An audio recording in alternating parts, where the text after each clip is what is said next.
Hi, Chris. Hey, Dory. How are you? Good. How are you? I'm great. Yeah? Wonderful spring day here in Bellevue. Yeah. Yeah, So, we're here to talk about pour-overs again. it's our thing. Yeah. We have a niche. Apparently. So this is the Bonavita, and it's the Immersion Dripper. And what's awesome about this, it's totally unique, it has an on-off valve. So you can basically shut it off and turn it on, open up that little valve and close it.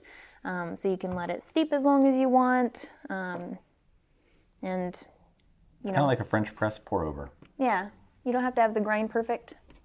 Pour over for dummies? Yeah. Yeah. My perfect pour over, yes. Of course they asked us to do this video. Yeah, now I understand. Okay, so basically for this one you have the kind of the cone shape filters. Number 4, Number 4. Melita, Technivorm, whatever you choose. Yep. And 1 scoop 1 scoop. of ground coffee. Yeah. That's pretty much it. You can, do a smaller amount if you wanted to, but today I actually did a whole pot of coffee out of this. I just put a bunch of coffee in there and it actually turned out really well. Holy smokes. Yeah. So let's try a cup, should we? Let's do it. All right. So we're using the number 4 filter, and just like with other pour overs, you're going to fold over your seam so that it sits nice and flat in there. And then open this guy up. Do we do a pre-moisten on this? Yeah. Yeah. All Especially right. since it's porcelain there, we kind of want it nice and warm. Otherwise, It's not just porcelain; it's bone china. Oh, yeah. That's fancy. It is fancy. You don't remember the old school videos where they would Make sure that's off. balance a Rolls Royce on 4 bone china teacups, just to show how durable bone china is, It's even fancier now. right? Because it's a Rolls Royce. All right, so dampen it all, get it nice and warm. And also another thing about that valve, you don't have to be continually pouring hot water in there. You It's just- literally going to absorb the heat from the water that sits in there. Yep. And again, if you're using a natural filter instead of a bleached filter, this is going to help to wash away some of that paper towel taste that you can get with those unbleached filters. And I'm just have a pitcher here to put the extra water in too. You guys can't see this, but she just flipped the I switch flipped the to switch. on. Sorry, really show people. Yes, Well, we need to make it look a little bit harder. I guess so. All right, so after all the water is out, we can close this valve again. And what's nice is that you can put this anywhere you want to. You don't have to worry about it balancing on a cup while you're brewing and throwing coffee in there and everything. It can just be sitting It on is the counter. off and it's not going to drip. Exactly. And it also has this really nice lid, which we're going to Slash be coaster. / coaster. Yeah. So before and after brewing, you can have it underneath the brewer, and then during, you can have it on top, and it keeps the heat in. I'm just so excited about this pour over. I know. Sorry. I want to put coffee in it, but I don't want to step on your, your enthusiasm here. I'll let you do that. I'm sorry. So we're doing 2 cups of coffee, right? 2 6-ounce cups. So what are we thinking here? 2 scoops, 2 nice heaping scoops of this Luso Brazil. Yeah. Cafe Luso, one of our local Seattle roasters.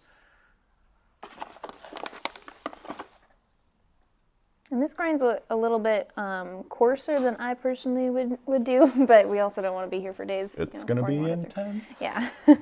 And the nice thing about this versus a French press is you can use a finer ground coffee and it's not going to give you a lot of sediment because you've got the filter in there. Yep. Whereas with a French press, if you put a fine ground like this in, it's going to bleed through into your cup and you're going to get a lot more debris in your cup. Chewy coffee. Yeah, and then you're smiling all day because you're buzzed on caffeine. And you get coffee, yeah. Yeah. Not okay. It's nice. So, All right, so, going to do a little pre-infuse. well, yeah. Yeah, Just a of little course. bit though. He doesn't pre-infuse. Right. Silly. I had to get my mind around that. I'm like, wait, if this is like a French press, then would we pre-infuse? But Sure. why wouldn't we? Yeah. And why, Dory? Because we can. We can, yeah. Oh, best answer ever. I know, and that was not a full minute for you people watching at home and timing this, but we wasted a lot of time with small talk, so we're just going to pour now. And the best part about this is you don't have to have that gooseneck kettle if you don't want to. You can have just a regular one and dump in the water pretty much, unless it splashes everywhere. But you don't have to have the specific pour and make sure that it stays in the center like some of the other pour overs, you can just kind of dump it Because in. you're going to get steeping action right here. What do you think? Do we need to give this a stir, or can we just let it fly? I think it looks good. All right. I think it mixed in pretty well when you're pouring in the water. Because of my technique? Absolutely. Or lack. That looks good. I'm going to make you wait until it finishes. Fine. So we're going to let it steep for 3 minutes? This would be a good time to whip out our timer. Probably. Yeah, my timer's dead. Oh, good. But what's my favorite part about this is the lid. And every time I do pour over, it seems to lose a lot of heat out of the top, so we can just do that and keep all the heat in. It's fantastic. Glory be. Yes. All right, so we'll go ahead and let it steep and come back. So we've been sitting for about 3 minutes now. Yes. Waiting impatiently We for my coffee. didn't peek or anything. It No. was a true show of restraint on our part. Yes. So we're going to go ahead and give it another 5 seconds. Okay. So let's get it into position, and all we're going to do is move this up to the top of the glass, and we're going to move it from off to on, and you're going to see the magic happen, okay? Which I have to admit, off and on totally confused me the first time I looked at it instead of open and close. I could see where it would. Took me a solid 30 seconds to figure that one out. And as my cup fills, we're not room for cream people around here, so we're going to go ahead. Oh, well, Dory's room for cream, apparently.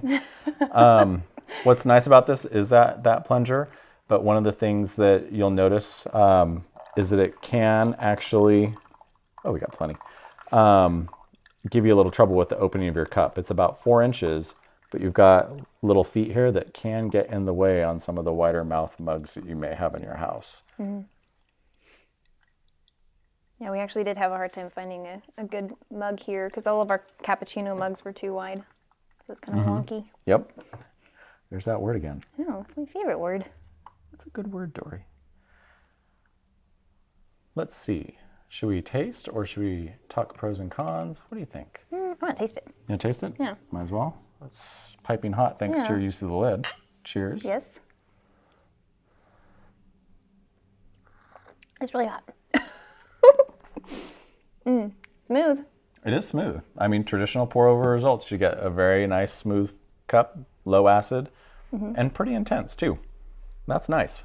And I guess you could actually adjust the grind a little bit. If you wanted it less intense, you can go coarser. Yep. You could adjust the steep time. Yep. A little bit less than 4 minutes if you want it to be a little bit milder, but this is good. That's pretty good.